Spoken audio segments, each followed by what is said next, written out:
स्वामींच्या आणि बाबांच्या आशीर्वादाने सुरुवात तर खूप आधी केली आहे, पण स्वतःला मोटिवेट ठेवण्यासाठी मी एक चॅलेंज घेणार आहे. ते असं की आपण 30 दिवसाची मिनी व्लॉगची सिरीज घेणार आहे. त्याच्यामध्ये रोज वेगळ्या विषयावरती तुम्हाला व्हिडिओ बघायला मिळेल आणि या 30 दिवसांमध्ये आपण आपलं चॅनलसुद्धा मॉनिटाईज करणार आहे.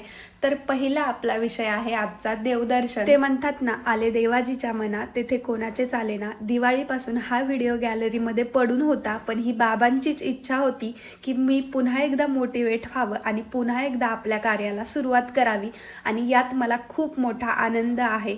भगवान गडावरती ऐश्वर्य संपन्न श्री संत भगवान बाबा यांचा वास आहे. वर्षातून एकदा तरी बाबांचं बोलावणं येतं आणि आम्ही जातो सुद्धा. त्याशिवाय आमचं वर्ष आम्हाला गेल्यासारखंच वाटत नाही. आता सध्या भगवान गडावरती माऊलींच्या मंदिराचं खूप मोठं बांधकाम चालू आहे. ते सुद्धा तुम्ही पाठीमागे क्लिपमध्ये बघितलंच असेल, पण हा पूर्ण व्हिडिओ मी यूट्यूब चॅनलवरती नक्कीच अपलोड करणार आहे, ते सुद्धा बघा.